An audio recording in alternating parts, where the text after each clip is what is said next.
Hey guys, welcome back to HeyBucket Live. I'm your host, Sammy Glantz. This week, I am beyond excited to introduce one of my very best friends, one of my favorite teammates, Kristin Cullen. Thank you so much for coming on and joining us. Hello. So good to see your face after so long. Oh, I know, I miss you, dude.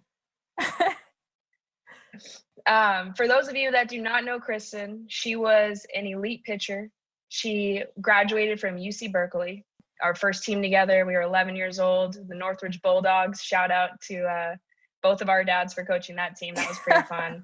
In high school, I ended up transferring to Oaks Christian, playing with Kristin again. So we spent all of our high school days together. I think for me, one of my highlights of my college career was being able to play against you at Cal when I was at Utah. And that was a really, really special day I think for both of us and for our families too. Yeah, that's like one of my favorite pictures too. Being able to show you around Salt Lake City and our dads hanging out and grabbing dinner after, it just felt like old times. That was a special moment. Yeah. What are some of the other major highlights from your college career? You played softball all 4 years at Berkeley, and you were surrounded by some of, the best athletes in the country with, the football team and basketball and softball. And it's just, you were just surrounded by greatness. What are like some of the big highlight moments for you during your career? I think like one of my favorite things was just getting to travel to all the different schools.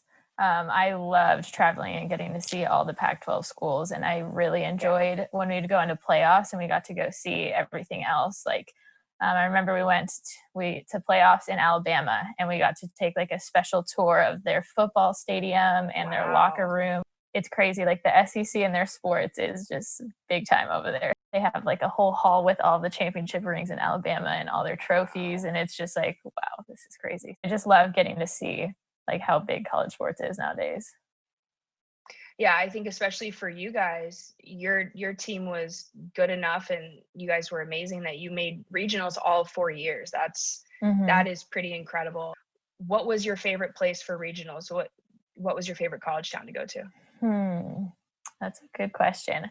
I think Auburn definitely has the best like fans. They have like coordinated cheers and like a cheerleader basically, and they have like a full like like war eagle whole thing like, and the whole stand does it. So in terms of like fans, I think Auburn wins. Like they have coordinated hand signals for these cheers, and so yeah, I think they win. But I really liked Alabama, like the school and the stadium and like their sports facilities, and just everything about that was crazy. Georgia, I liked Georgia as a town. So I think the best college town for sure, I think was Georgia. They had awesome food there and like just like cute little small town all around. So I think Georgia would be my favorite town that we went to.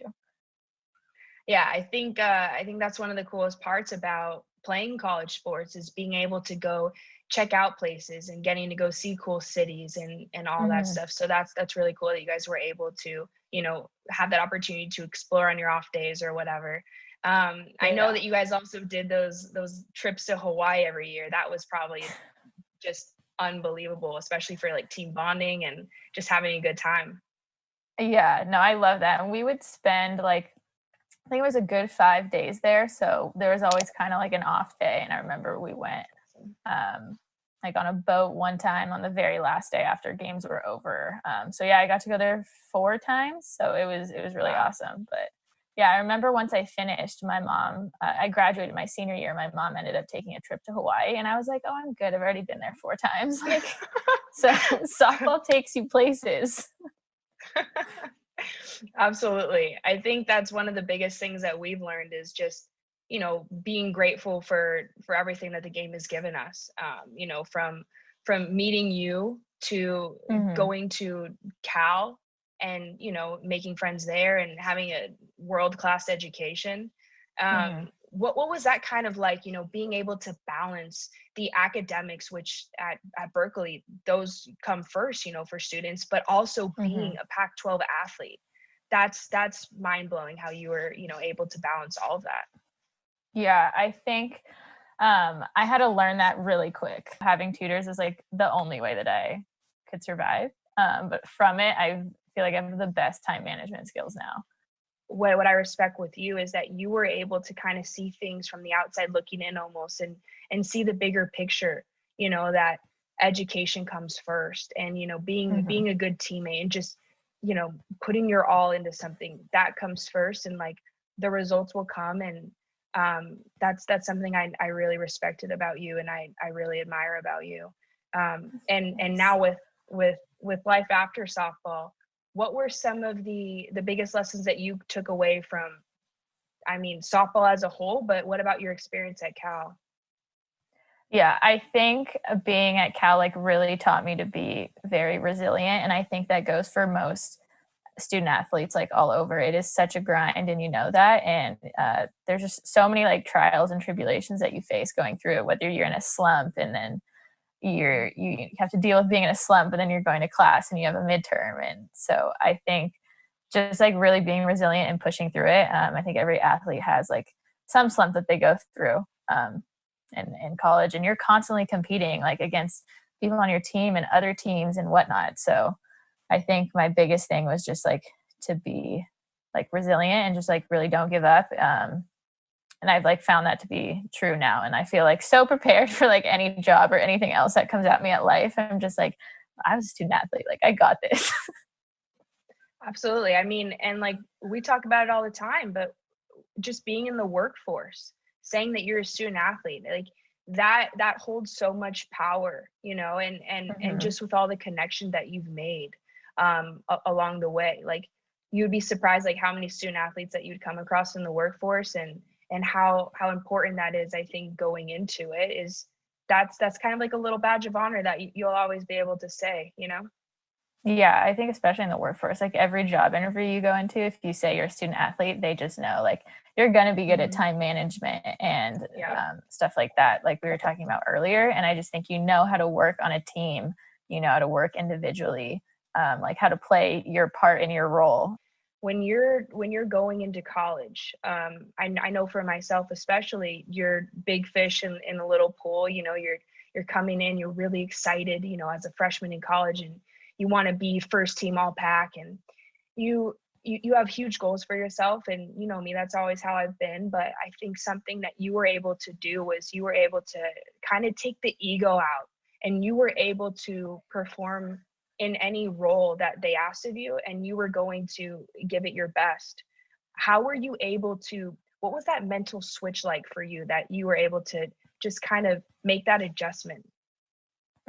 Yeah, I think, I don't know, it was such a long like journey, I think all 4 years, and it wasn't till like my senior year that I really like felt like I had accomplished it all. But like I don't know, going in, I had really high expectations, just like you say, and everyone like wants to be the best of the best. But there really is only like one or two starting pitchers on any team. Yep. So I kind of like went in with high hopes, and I had a little bit of failures, and I was like, okay, I need to change something, and my dad was really big on helping me with it, because he's like a very brutally honest person in the best way. Brian. And he was just like, love Brian, shout out. My dad and my mom were like, you're on a team, and if you can't be that starting pitcher, then you need to be the reliever or the closer, or you need to be the best teammate or the best cheerleader or whatever.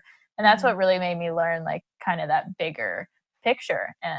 And so whenever I wasn't throwing, like I learned how to chart pitches, how to pick a changeup off of a pitcher from the dugout. I learned how to throw batting practice behind a net so that I could like help out my teammates. And so I would throw before every game. I would throw batting practice before the game to our hitters for their like BP warm up. So I would do that before every game. But it took me a while to learn how to throw behind a net. Not easy. Yeah, so I kind of took on just like a different role. And you are on a team. Not everyone can be that number one star. And I think I had a lot of success in high school and all that. So I had those really big expectations. So it was kind of hard to have a little bit of a mind switch and a little reality check when I got there of like, this is D1 softball. I'm in the Pac-12. Yeah. This is the best of the best. I'm going to work my hardest to be the best. And when I'm not out there, then I need to do a different role. and help my teammates by throwing batting practice and teaching them, or charting pitches for the pitcher who is out there, or, you know, picking off the changeup for my hitters, like anything like that. You are the definition of an amazing teammate, and you always have been. And I think that's something that your teammates at Cal valued, and they loved you, and they saw that you were able to do that, and you were going to be there day in and day out, cheering them on, supporting them, just doing your role the best you possibly can. And I think that's something that was so mature and so just, it's incredible that you as an 18-year-old were able to view life like that, and to be able to see the bigger picture. I think it definitely took like a good, you know, support system around me to like help me get to that switch. What I love most about your story is your senior year, after working your butt off day in and day out, and now here comes senior weekend, right? And they need you. They needed you so badly, and you were able to go out there and perform. Can you kind of take us back to those feelings of being at UCLA and having your whole family there, and then being able to step on that field and perform? Yeah, I think, you know, that moment like really started like almost in the preseason before my senior year even started. I remember being at home and like training before we went back for senior year. And my pitching coach from at home, like Lori Healy, was really big on just like, this is your last year. At some point, they're going to call on you and you just need to be ready. So make sure that you're just like practicing and grinding as much as you can, because like that moment like will come. And she was right. And, you know, my dad and my mom, they were all right. And I ended up towards the end of our Pac-12 season, we played UCLA. And we had another pitcher who was hurt, and another one that, you know, had just been throwing a ton. So she was super just gassed. And so they were like, hey, like, we need you to throw. And it had been like probably a month since I had thrown in a real game. And I was also taking classes during the week during practice time. So I was only at practice 3 days out of the 5. And so I'm so thankful that I put in so much work before, because the moment like really did come, and UCLA was ranked number 1 at the time. And I ended up going out there and finishing all 3 innings without a run scored. So that was great. And then I ended up starting the next day. And then the weekend after that was senior weekend against Oregon. And I ended up getting to throw then as well. So it was like the perfect ending to like all 4 years of having to learn to not be the star pitcher like I was in high school, to then learning how to take on any role I could, to then being able to really like close it out on a good note where I like pitched and finished strong, and knew I like went through all of those tough and meaningful 4 years to come to like a really good ending.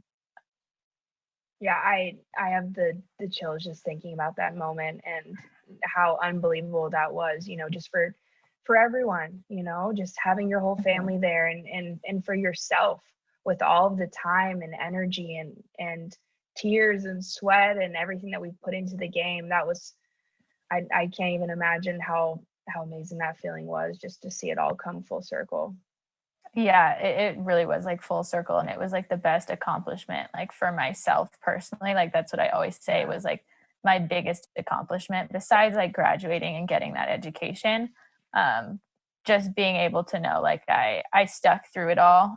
You know, it's hard for every athlete. It's, you know, we were just talking about, it's so tough mentally, physically, all of it. So knowing that I kind of like pushed through all of those things, and stuck with it, and just like waited for like, I know I'll have a chance, and when my moment comes, like I have to be ready. Yeah, and you were able to capitalize on that moment, and that is all that athletes hope for, is that when that moment comes, when your name is called, that you're ready. And so I'm so proud of you, and no one's more deserving than you for all of the hard work that you put in since we were little kids, you know. So that's so awesome. Yeah, thank you. I hope like everyone out listening can like feel the same. Like it is hard, it is a grind, but you know, you just have to be patient. Your time will come, even if it's not maybe originally how you planned.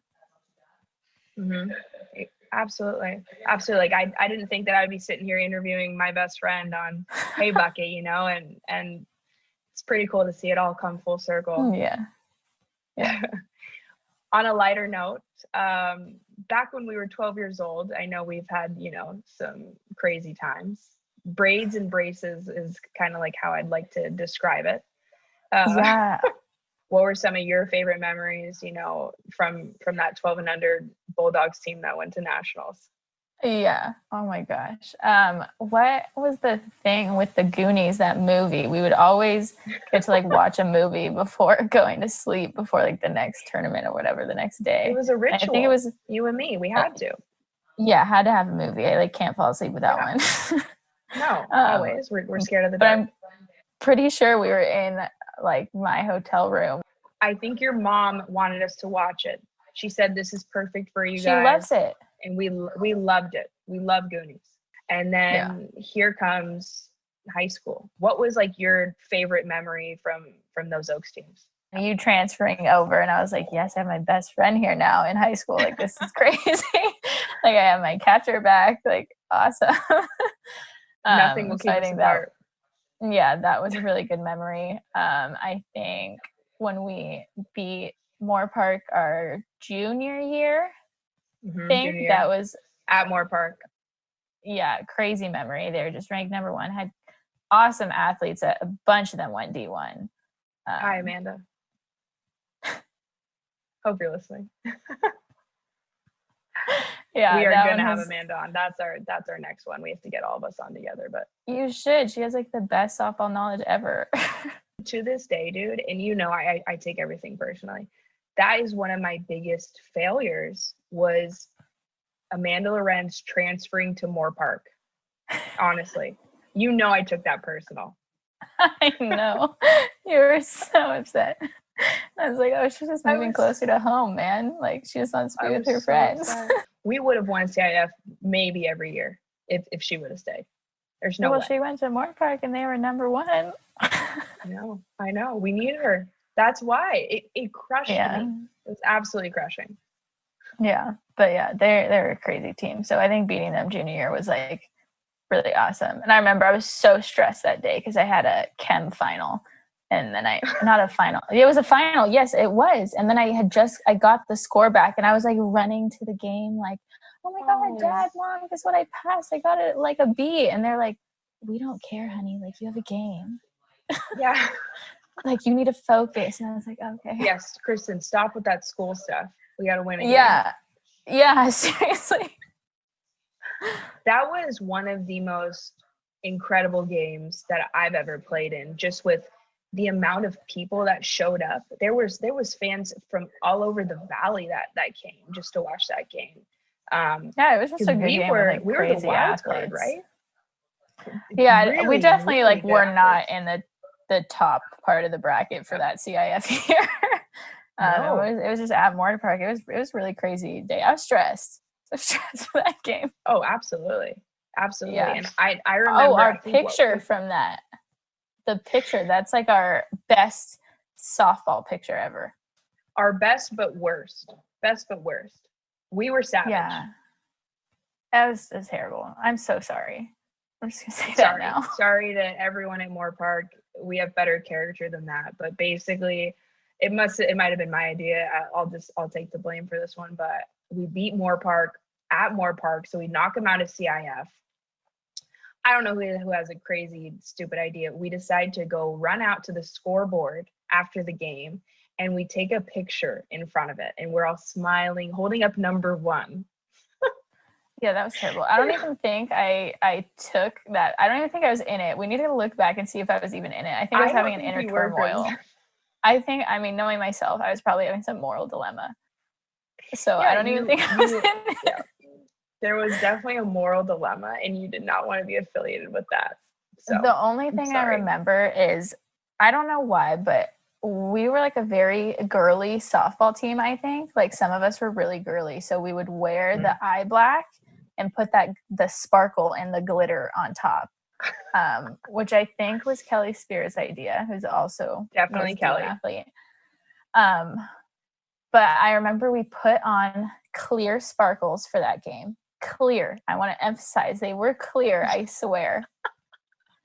And when the sun hit them, they turned green, which was Moore Park's color. So it looked like we were purposely putting on like the opposing team's color just to be more like, yeah, like we're gonna beat you, you know? And it just looked so terrible. We did not notice until we were already out on the field, and like we watched us on defense and it's all reflecting green, and we're like, oh my God, we look like the worst like competitors ever. And then we took the picture after, and then to make it worse, we got superstitious, and the next game that we played, we're like, we have to put on the opposing team's glitter because we won doing it last time. And I don't know why in our minds back then that should not have been a superstition. We should have just worn clear the whole time. But we were like, no, it has to be the opposing team's color, like, or else we're gonna lose. Of course. I mean, it only makes sport sense to everybody. Just be a good sport, be a good competitor. High school sports, though, that was a really, really good time, especially being at Oaks. Like, yeah, if you don't win CIF, that was a failure of a year, like hands down. Like, if you are not in the finals year in and year out, I don't care what sport. I don't care if it's chess. I don't care if it was orchestra. Everyone at that school was elite. Like, oh my gosh. Yeah, definitely. I remember our like signing day picture that the school put on, and there was just so many people that have gone on to do like amazing things in college. Oaks prepared us for life, really. I feel like, and I'm so thankful for that decision, you know, that I think there might have been a little bit of behind the scenes action there. I think that's okay to say now, but I remember, this is one of my favorite stories about our amazing coach, Pete Ackerman, was I was at Chaminade, and we just had Taylor White on the show. So, and so I was with Chaminade, and we were at a tournament. And I remember, I think our dads were kind of talking, you know, we got to get Sam out to Oaks, blah, blah, blah. Kristin needs her catcher back. That was the sell. That was the sell. And I was intrigued. I was like, sure, Oaks seems really cool. I'll check it out. And I remember, I think the next weekend we were playing, and I hit a ball, ground rule double. So it bounced over the fence in center field, and it landed in Ackerman's lap. He was there watching the game. Yeah, he was there. And I think from that moment on, he was like, gosh, all right, I think we need this kid. Think we can do it. That's Sam's so funny. I'm sure he had his dog with him too, and his dog was named Softball. Oh, of course. Yeah, it was named Softball. Was definitely there. Those were some of the most fun memories, most fun practices, and once again, like, those are all of our lifelong friends. Was that Oaks team? And all those girls went on to play D1. Like, absolutely incredible team. We were fortunate enough to have at Oaks. Yeah, that's crazy. But that goes back to like Oaks too. They're just like really big on college prep and getting you out there and stuff. Yeah, absolutely. And, you know, just like academically too at Oaks, I remember we would take, you know, some of the same classes. And I remember, what were we in? We were in anatomy with like the whole team basically. Yeah. Oh my gosh. I don't know how. We did great in that class actually, but I'm not sure how. I just think because we were all together, we kind of were focused because we weren't like on our phones. We were all in the class. Oh yeah, we were just talking to each other.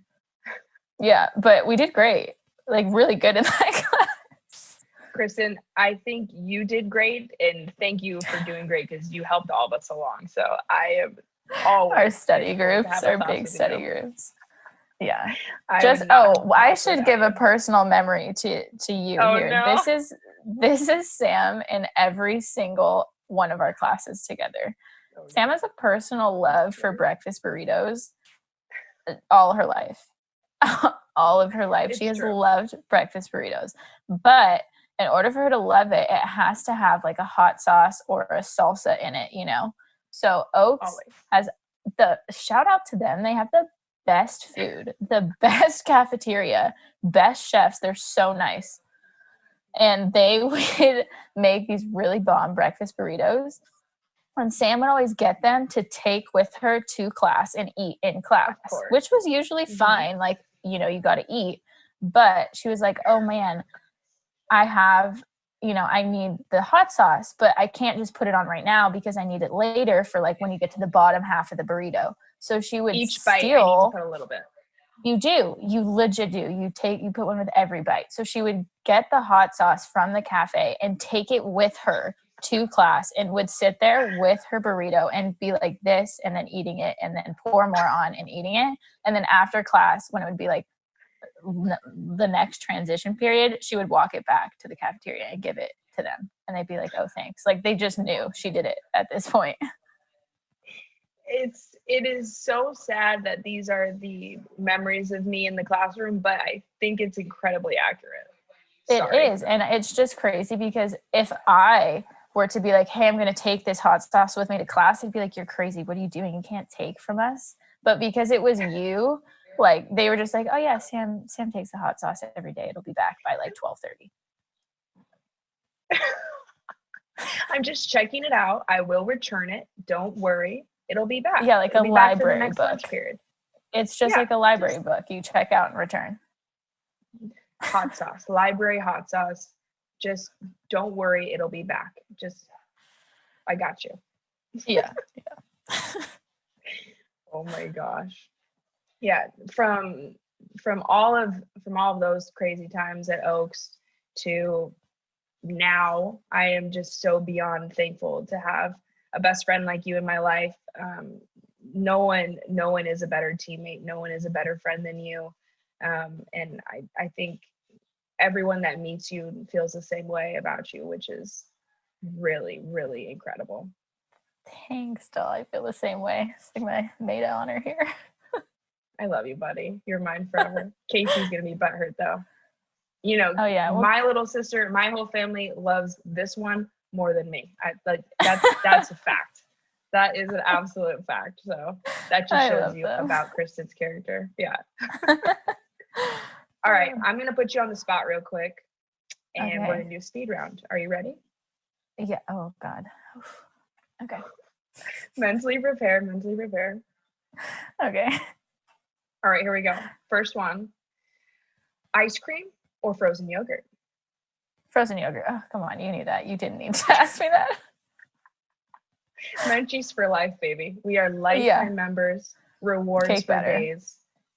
Oh, all day with a little rainbow sprinkle. Has no flavor. I just like it for the appearance. But yeah.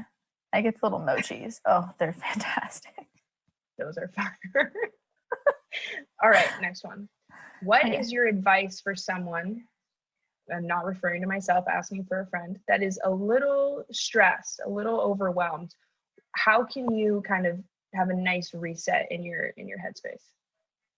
I think this really goes to like self-care, and just for some people it's like taking a walk on the beach. For other, it's like meditation, maybe like read a book or do like yoga, or like take a dog for a walk. But there always has to be like some kind of reset that's personal to you. So like for myself, I usually do yoga because I like to kind of work out a little. I do yoga with Adrian on YouTube, not like crazy or anything.